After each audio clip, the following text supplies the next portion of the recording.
A beggar woman was walking with her son when she saw a man who looked exactly like her deceased husband enter a restaurant. When she went closer to check, she fell down to her knees. Before starting the video, tell me where you are watching this video and what time it is. Maria trudged down the cobbled street, her worn shoes offering little protection from the cold. Her son, Daniel, walked beside her, holding tightly to her hand. His eyes darted from passerby to passerby, his small frame trembling not just from the biting wind but from hunger gnawing at his belly. "Hold on, my sweet boy," Maria whispered, her voice trembling as she knelt to adjust his scarf. "We'll find something, I promise." The promise felt hollow even to her, but she couldn't let him see her despair. Life had been cruel since her husband, David, had passed away unexpectedly. Begging had become their grim routine, yet she clung to hope for Daniel's sake. A passerby glanced their way, eyes flickering with pity before hastening past. Maria looked up, forcing herself to smile, though it pained her to see her son growing up in such hardship. "One day," she said, squeezing his hand gently, "you'll have everything you dream of.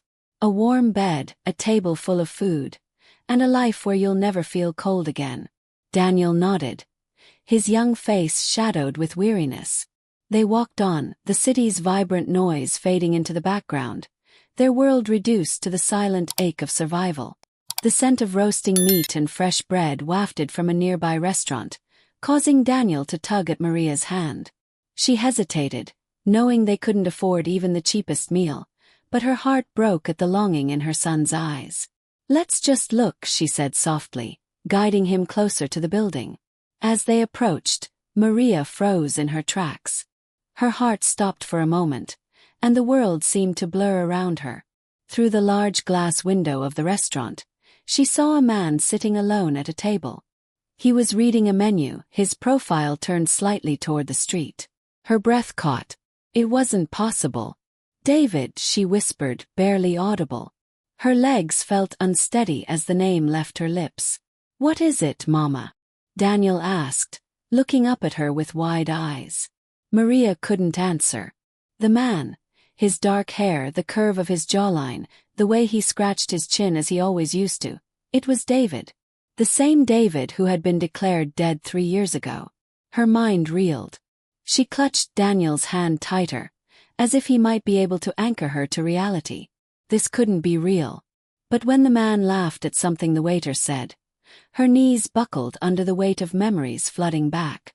It wasn't just his face. It was the mannerisms, the small gestures she had loved and missed. Everything screamed that this was her husband. "I must be losing my mind," she whispered, tears brimming in her eyes. Maria stumbled toward the restaurant window, her vision swimming as memories of her late husband surged to the surface. The image of David holding Daniel as a baby, his laughter echoing in their modest home, his reassuring words when life felt too heavy, all of it came rushing back. "Mama." Daniel's small voice tugged at her heart. He tugged on her hand, his face filled with worry. "What's wrong? Why are you crying?" Maria sank to her knees on the cold pavement, her body trembling as she pressed a hand to her chest. Tears streamed freely down her cheeks. "It's him," she choked out, staring through the glass. "It's David. He's alive, Daniel. He's here." Daniel followed her gaze, his small brow furrowing in confusion. "But Papa's in heaven. You told me." Her heart shattered at his innocent words. She had told him that. She had believed it herself. But now here he was, alive, breathing just a few steps away. Maria clasped her hands together as though in prayer, unable to look away from the man inside. Her thoughts were a chaotic storm. Was she hallucinating? Had grief played such cruel tricks on her mind? Or could it truly be David, returned from the void that had swallowed him 3 years ago? "I have to know," she whispered, more to herself than to Daniel. With shaky resolve, Maria stood, gripping Daniel's hand tightly. She would go inside. She would confront him, no matter the answers waiting on the other side of that door. The restaurant's warmth enveloped Maria and Daniel as they stepped inside. The scent of rich, savory food was almost overwhelming, but Maria barely noticed. Her focus was on the man seated at the corner table. He was engrossed in his meal, a glass of red wine set beside him, utterly unaware of the storm brewing in Maria's chest. Her feet felt like lead as she approached, her trembling hand clutching Daniel's. "Excuse me," she started, her voice barely audible. The man glanced up, his expression polite but distant. Maria's breath hitched. Up close, the resemblance was even more striking. The same deep brown eyes, the faint scar above his eyebrow, the one she had kissed countless times. "David," she whispered, her voice breaking. The man frowned, his brows knitting together in confusion. "I'm sorry, do I know you?" Maria's lips quivered. "It's me, Maria. Wife. And this is Daniel, your son." The man's face remained impassive, but a flicker of discomfort passed through his eyes. He set down his fork, leaning back slightly as though to create distance. "Ma'am," he said carefully, "you must have me mistaken for someone else. My name is James Miller. I've never met you before." Maria's legs threatened to give out beneath her again. "No," she said, her voice growing louder. "This can't be a mistake. I know you. I know you better than I know myself. Please, please don't do this." She fumbled with the locket around her neck, her fingers clumsy with desperation. Opening it, she thrust it toward him. Inside was a tiny photo of her, David, and baby Daniel, taken during their happiest days. "This is us," she said, tears spilling freely. "How can you not remember?" The man's gaze flicked to the locket and back to her face, his expression unreadable. "I'm sorry," he said again, softer this time. "But I'm not who you think I am." Maria's hands trembled as she clutched the locket. The weight of his denial crushed her, but she refused to back down. "No," she said, her voice rising. "You can't just say you're not him.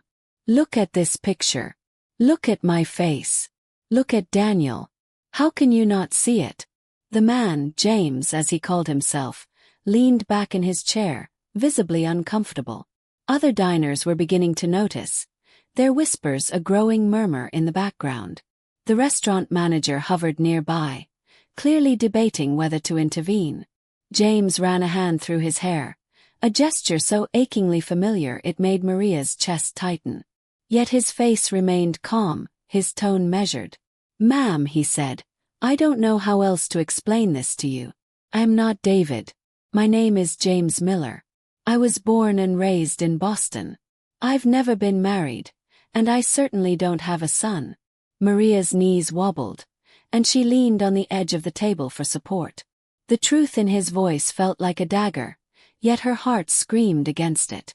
"Stop lying," she cried, her voice cracking. "I buried you, David. 3 years ago I buried you. But now you're here, alive, sitting in front of me. How can you do this to me? To us?" James sighed heavily, glancing around at the growing attention. "Look," he said quietly, "I don't know what kind of grief you're going through, but I'm not your husband. You've got the wrong person." Maria shook her head violently. "Oh, I'm not crazy." She pulled Daniel closer, her desperation palpable. "This is your son. Look at him. Look at his eyes, they're yours." James hesitated, his gaze flickering to Daniel. For a moment, something unspoken passed between them, a flicker of recognition, perhaps, or guilt, but he quickly looked away. "Please," Maria begged, her voice breaking into sobs. "Don't walk away from us again." The restaurant manager stepped forward then, his expression apologetic but firm. "Sir," he said to James, "is everything all right here?" James stood abruptly, his chair scraping against the floor. "I'm leaving," he said, his tone clipped. He glanced at Maria one last time, his face hardening. "I'm sorry for your loss, but I'm not David. I hope you find peace." And with that, he walked out, leaving Maria standing in stunned silence. Maria stared after James as he exited the restaurant, her mind racing. His denial rang hollow in her ears. She clutched Daniel's hand tightly, as though afraid he might slip away too. "I won't let him go," she whispered, her voice shaking but resolute. Not this time. Dragging Daniel with her, Maria pushed past the restaurant manager, who was now half-heartedly trying to calm the murmuring crowd of diners. Ignoring the stares and whispers, she burst out into the street, scanning frantically for James. There. He was walking briskly down the sidewalk, his coat flapping in the chilly evening breeze. "David," she called, her voice desperate. He didn't stop. "David, wait," she shouted again, louder this time. The man paused for a fraction of a second before quickening his pace. He didn't look back. Maria's chest tightened, a mix of anger and sorrow bubbling to the surface. "Please," she screamed, running after him. Daniel struggled to keep up, his small legs working overtime to match her frantic strides. James turned sharply down an alley, his footsteps echoing off the brick walls. Maria hesitated for just a moment before following him, her determination outweighing her fear. When she entered the alley, James was halfway down, his silhouette outlined by the faint glow of a distant street lamp. "Stop!" Maria cried, her voice reverberating in the narrow space. James halted. Slowly he turned around. His face was shrouded in shadows, but his body language spoke of frustration and unease. "Why are you doing this?" he demanded, his voice sharp. "I told you, I'm not the person you think I am.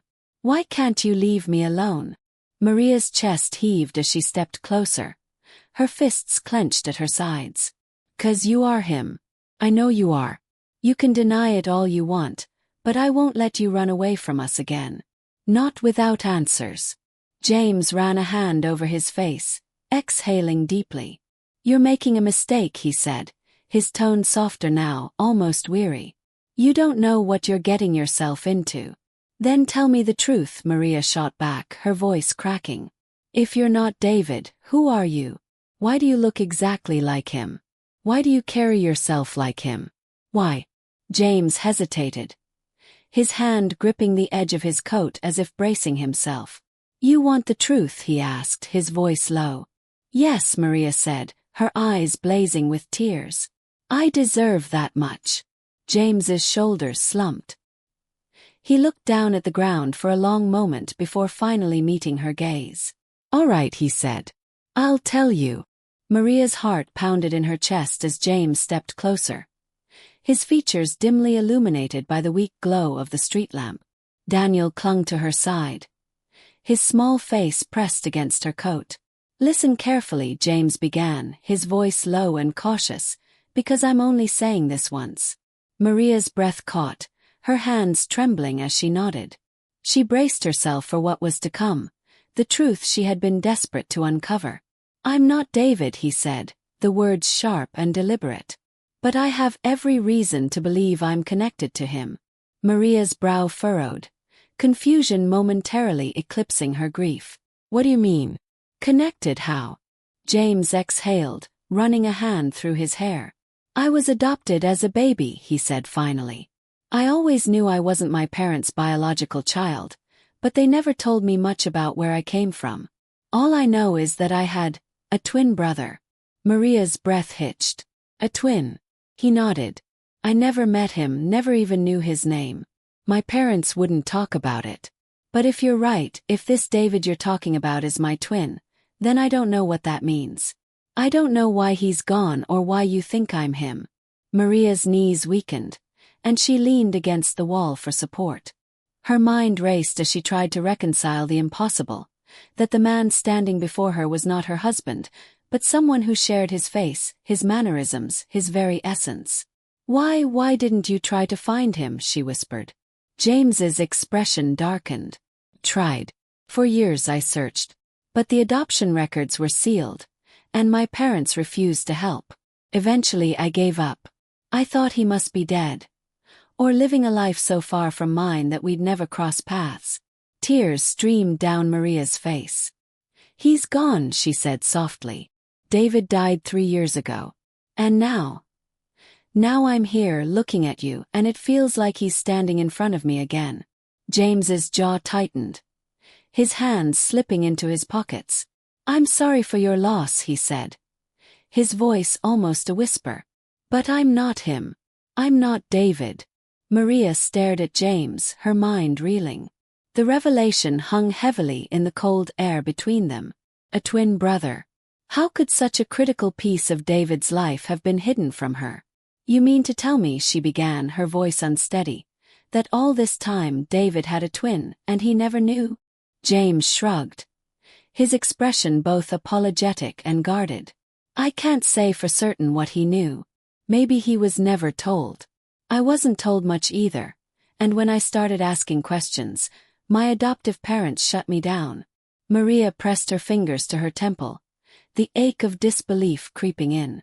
Why would they do that? Why keep you from finding your family? James hesitated, then let out a bitter laugh. I think they were afraid. Afraid of what I might uncover. Or afraid of losing me. I don't know. They always avoided conversations about my past. By the time I was old enough to push for answers, they were gone too. Maria's breath caught in her throat. Gone. You mean? James nodded grimly. Passed away. Car accident. I was in college. By the time I could start looking into my adoption again, it felt like the trail had gone cold. I didn't have much to go on. No names, no leads, nothing.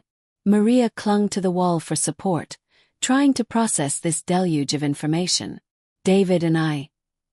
We lived together for 10 years. We built a family. He never mentioned anything like this. James tilted his head slightly, studying her. Did he ever talk about his own parents? His childhood? Maria blinked, her mind racing back to countless conversations over the years. Not much, she admitted. He always said it wasn't worth talking about. His parents died when he was a teenager, and after that, he just wanted to move forward. Then maybe he didn't know, James said, his voice softening. Maybe we both lived our lives unaware of each other. Maria glanced down at Daniel, who was staring up at James with wide, curious eyes. She knelt, pulling her son close. Your father, she said, her voice trembling, was the kindest, most loving man I ever knew. And now, standing here, seeing you, it's like part of him has come back to us. James's expression shifted, guilt flickering in his eyes. I'm not him, he repeated, though his tone was gentler now. I can't be what you've lost. But maybe, he paused, as if weighing his words. Maybe I can help you find some answers. About me. About him. About why our lives turned out the way they did. Maria looked up at him, a spark of hope breaking through her despair. You'd do that. You'd help us. James reached into his coat pocket and pulled out a business card. This is my number, he said, handing it to her. Call me tomorrow. We'll figure out how to start digging into this. Together. Maria stared at the card, her fingers trembling as she took it. For the first time in years, she felt a glimmer of possibility, of hope. Maria held the card tightly, its edges pressing into her palm as though grounding her in this surreal moment. James stood before her, his face a mixture of uncertainty and resolve. The silence between them was heavy, but not empty. Daniel broke it first, tugging gently at Maria's sleeve. Mama, he whispered, is he going to help us find Papa? Maria's throat tightened. She knelt beside him, brushing his hair back gently. Maybe, sweetheart, she said softly. Maybe he can help us learn more about Papa. Daniel turned to James, his eyes wide and innocent. Are you my uncle? He asked, the word hanging in the air like a fragile promise. James blinked, visibly caught off guard by the question. His lips parted as if to respond, but he hesitated. Finally, he crouched to meet Daniel's gaze. I don't know, he admitted honestly. But I'd like to find out. Maria's heart ached at the sincerity in his voice. For all his initial resistance, there was a vulnerability to James now, a crack in the wall he had built around himself. She stood, clutching Daniel's hand tightly. Thank you, she said, her voice thick with emotion. I don't know where this will lead, but just thank you for not walking away. James nodded, slipping his hands into his coat pockets. I can't promise we'll find what you're looking for, he said. But if there's a chance, no matter how small, I want to know the truth too. For both of us. Maria nodded, tears threatening to spill again. She glanced at Daniel, who looked up at James with a quiet curiosity, and then back at the man who was both a stranger and not. "I'll call you tomorrow," she said. James gave a small smile, tentative but real. "I'll be waiting." As he turned to leave, Maria and Daniel stood rooted in place, watching his figure disappear into the night. Maria's fingers closed around the card, the glow of a distant street lamp catching its sharp edges. A sense of determination began to settle in her chest. She looked down at Daniel, who was staring at her with the quiet hope only a child could carry. "For you," she murmured, brushing his cheek. "And for him." Maria straightened, holding her son's hand as they turned to leave the alley. The air was cold, but it no longer felt as suffocating. A new path had opened, one that could lead to answers, closure, or even something more. The walk back to their small corner of the world was quiet. The air carried a biting chill, and Maria's thoughts swirled with memories, each one heavy with love and loss. She hadn't allowed herself to relive the past in years. It was too painful, too raw. But now the floodgates opened. She remembered the first time she met David. It was a summer afternoon, and she was balancing a bag of groceries when one slipped from her grasp. David had been there, quick to catch the falling fruit with a wide, boyish grin. "You look like you've got the weight of the world in that bag," he had joked, his voice warm and inviting. That moment had been the beginning of everything. Their love grew quickly, effortlessly. He was kind, steady, and unshakable, a grounding force in her life. Together they built a small but happy home, filling it with laughter and shared dreams. Maria could still hear his voice, see the way he'd hold Daniel and spin him around the room, making airplane noises as their son giggled uncontrollably. The memories shifted then, darkening. The day of the accident replayed itself, sharp and cruel in her mind. David had gone to work as usual, kissing her cheek before he left. "I'll be home early tonight," he had said, his smile reassuring. But he never came home. The knock on the door, the somber faces of the officers delivering the news, those moments shattered her world. David's funeral had been a blur of grief and disbelief, the ache in her chest never fading, only dulling with time. Now, standing on the edge of a new mystery, Maria felt that ache return. She blinked back tears, squeezing Daniel's hand as they walked. Maria and Daniel reached the shelter they called home, a small, crumbling structure with just enough space to shield them from the wind. She laid out the thin blanket they shared and helped Daniel settle into their corner. Daniel had been quiet the entire way back, but as he snuggled into her side, his small voice broke the silence. "Mama," he began hesitantly, "if that man isn't Papa, why does he look just like him?" Maria sighed, stroking his hair as she searched for the right words. "It's complicated," she admitted. "Sometimes people can be connected in ways we don't understand. He might be someone Papa didn't know about, like a brother he never met." Daniel's eyes widened. "A brother? Like an uncle?" "Maybe," Maria said, her voice soft. "We don't know for sure yet, but he said he would help us find answers." Daniel furrowed his brow, his young mind grappling with the enormity of the situation. "Do you think he's a good person?" The question caught Maria off guard. James's face flashed in her mind, the guarded expression, the flicker of vulnerability when he spoke of being adopted. She thought of how he had eventually stopped running and offered to help. "I think he's trying," she said finally. "Just like we are." Daniel seemed to accept this, his small face relaxing. "Do you think he misses Papa too?" Maria felt her heart twist at the innocence of his question. "I don't know," she said honestly. "But if he's connected to Papa, even a little, then maybe he feels like he's missing something too." Daniel was quiet for a moment before he whispered, "I miss Papa. Every day." Maria pulled him closer, her throat tight with unshed tears. "I know, my love. Do too. But we'll find out the truth together. I promise." Daniel's small hand rested on hers, his trust unwavering. It was a weight and a comfort all at once. Maria kissed his forehead, her resolve hardening. The night was quiet, save for the occasional rustle of wind against the walls of their shelter. Maria sat with her back against the cold bricks, her arms wrapped around Daniel as he drifted into a fitful sleep. She stared at the small card in her hand, the name James Miller, and a neatly printed phone number stark against the dim light of a nearby street lamp. Her mind churned with uncertainty, fear, and the tiniest sliver of hope. She had no idea where this path would lead, but for the first time in years, she felt like she had a direction. Maria thought of David. His laughter, his touch, his unshakable belief in her strength. She could almost hear his voice, soft and warm in her ear. "You're stronger than you think, Maria. I'm doing this for you," she whispered, her voice trembling. "For Daniel. For us."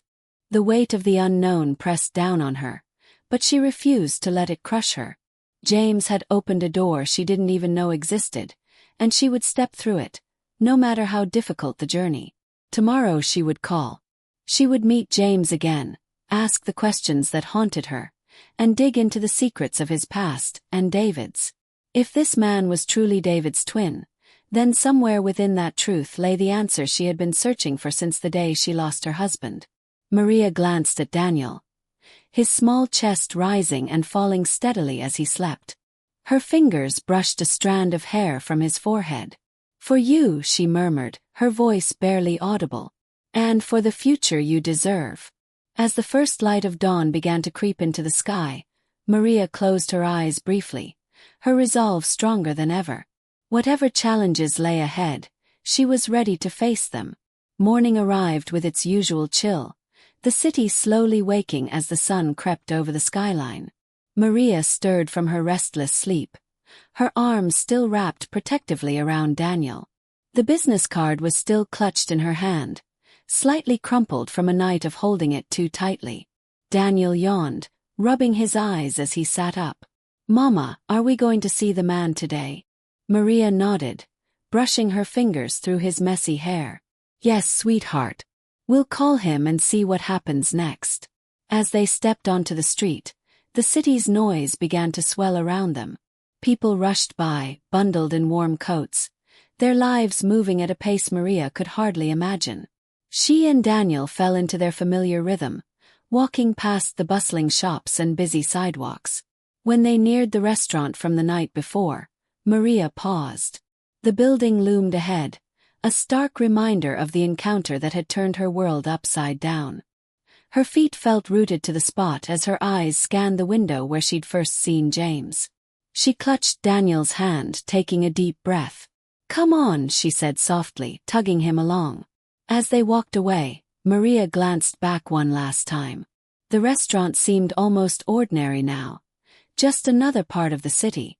But for her, it was the place where everything had changed, a place that symbolized the beginning of a journey she couldn't turn away from.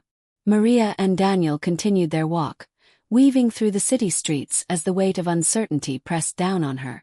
The business card in her pocket felt like a lifeline, but it also carried a heavy burden, the possibility of rejection, of doors slamming shut before she could find the answers she needed. Her thoughts raced as she considered the next steps. Would James truly help? Would he grow tired of her questions and walk away again? And if he was connected to David, what kind of truths might they uncover? Truths that could heal or shatter her all over again. Maria glanced down at Daniel, who skipped beside her, his energy renewed by her promise of action. She smiled faintly, marveling at his resilience. No matter what happened, she had to be strong for him. Reaching a small park, Maria sat on a bench, pulling Daniel close as she retrieved the card from her pocket. The neat lettering stared back at her, almost daring her to take the next step. Daniel watched her intently. "Mama," he said quietly, "what if the man doesn't want to help us?" Maria looked into his innocent eyes, her heart squeezing painfully. "Then we'll keep looking," she said, her voice firm. "We won't give up no matter what." Daniel nodded solemnly, his trust in her unshaken. He leaned against her, and Maria drew him into a hug. The challenge ahead felt daunting, intimidating even, but Maria knew she couldn't let fear paralyze her. If James held even a piece of the puzzle that was David's past, she owed it to her husband, her son, and herself to pursue it. As the day stretched on, Maria and Daniel made their way back to their shelter, the city fading into the muted tones of evening. Maria's hand tightened around the business card, the weight of her decision growing heavier with each step. She paused under a flickering street lamp, looking up at the darkening sky. Daniel stood beside her, gazing at her expectantly, his small fingers intertwined with hers. "It's time, isn't it?" he asked, his voice quiet but certain. Maria nodded, her heart pounding. She knelt to Daniel's level, brushing her thumb against his cheek. "I don't know what's going to happen," she said softly, her voice trembling. "But I promise you this. We'll face it together." Daniel smiled faintly, the glow of the streetlight catching his features. "I'm not scared, Mama. I just want to know about Papa." Maria swallowed hard, her resolve hardening in the face of his quiet bravery. She stood, the card still clutched tightly in her hand, and took out the small phone she had saved for emergencies. Her fingers hovered over the buttons for a moment, her breath hitching as doubt crept in. What if James didn't answer? What if he changed his mind? Well, she couldn't think that way. With one deep breath, Maria dialed the number. The ringing seemed to last forever, each moment stretching into an eternity. Finally there was a click, and a familiar voice came through the line. "Hello." Maria's heart leaped into her throat. "It's me," she said, her voice trembling. "Maria." There was a pause on the other end, long enough for her to doubt herself. Then James's voice came, steady and certain.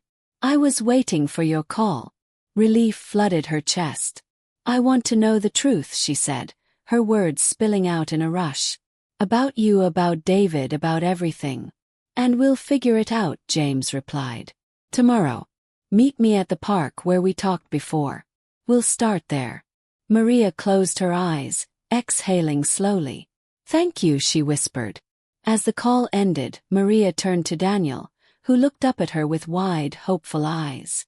"Did he say yes?" he asked eagerly. Maria smiled through her tears, nodding. "He said yes." Together they began walking again, the light from the street lamp fading behind them. Maria clutched the phone and the card, holding tightly to the fragile hope they represented. As the city stretched out before her, the uncertainty of the future no longer felt as daunting. It was just the beginning, but it was a beginning nonetheless.